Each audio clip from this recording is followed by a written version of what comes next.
Assalamualaikum warahmatullahi wabarakatuh.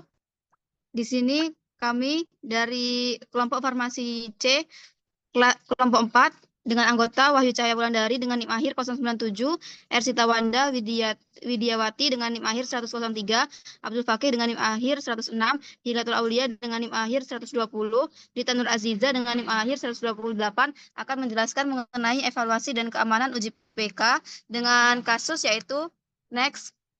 Sebuah perusahaan farmasi sedang mengembangkan obat anti kanker baru. Sebelum melanjutkan ke uji klinik, perusahaan harus melakukan evaluasi keamanan melalui uji praklinik, termasuk uji toksisitas akut dan subkronik pada tikus. Salah satu tikus menunjukkan penurunan berat badan yang signifikan dan kerusakan organ ginjal setelah 14 hari pemberian obat. Pertama, apa yang harus dilakukan oleh peneliti untuk mengevaluasi lebih lanjut toksisitas obat tersebut? Next. Langkah-langkah yang perlu dilakukan yaitu yang pertama, identifikasi efek toksik. Penurunan berat badan yang signifikan menandakan bahwa obat tersebut mungkin mempengaruhi kesehatan sistemik atau menyebabkan efek toksik yang perlu diinvestigasi lebih lanjut. Adanya kerusakan ginjal mengindikasikan bahwa ginjal mungkin menjadi salah satu target organ yang terkena dampak negatif dari obat tersebut. Hal ini penting karena ginjal merupakan organ vital yang berfungsi dalam ekskresi obat dan racun. Next.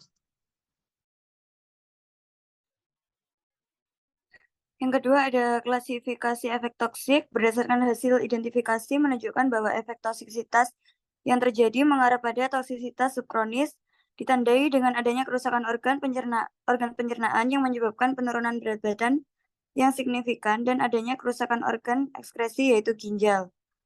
Next.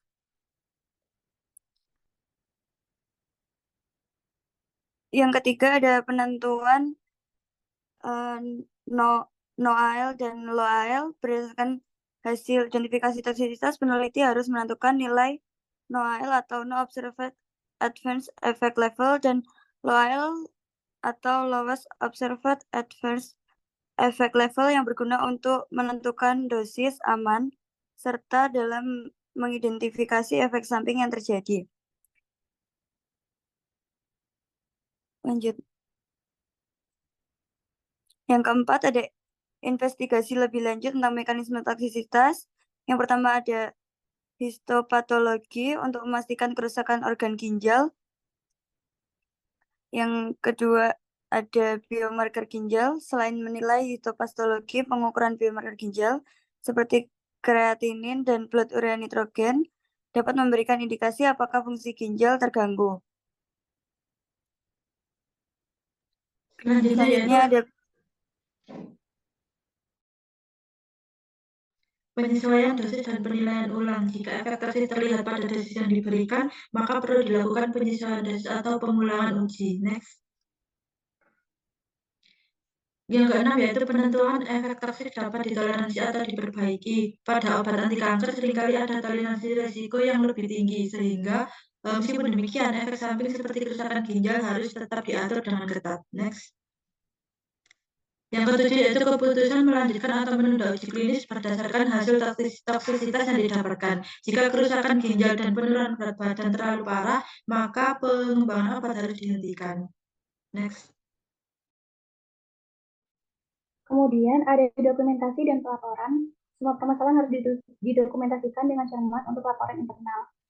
Kemudian ada diskusi dengan otoritas regulasi, yaitu setelah semua data uji praklik terkumpul, perusahaan harus mendiskusikan hasilnya dengan otoritas regulasi, seperti FDA atau EMA. Kemudian apa yang dimaksud dengan NOAEL dan bagaimana menentukan dosis awal yang aman untuk uji klinik? NOAEL didefinisikan sebagai dosis tertinggi atau konsentrasi paparan di mana tidak ada samping yang signifikan secara statistik dan atau relevan secara biologis yang diamati dalam tiap studi toksisitas perkembangan yang memadai. Penentuan dosis awal yang aman untuk uji klinik yaitu menentukan NOAEL dari studi preklinis, kemudian mengkonversi NOAEL pada hewan ke manusia. Mengapa evaluasi toksisitas subkronik dan juga kronik penting dalam pengembangan obat ini? Sebab evaluasi subkronik dan juga kronik memiliki peran penting dalam menilai dampak kesehatan dan keamanan jangka panjang dari pengembangan obat anti kanker tersebut. Hal ini digunakan untuk memperoleh informasi toksisitas secara umum meliputi neurologi dan lain-lain, serta memperoleh informasi adanya efek toksisitas obat yang tidak terdeteksi pada toksisitas akut.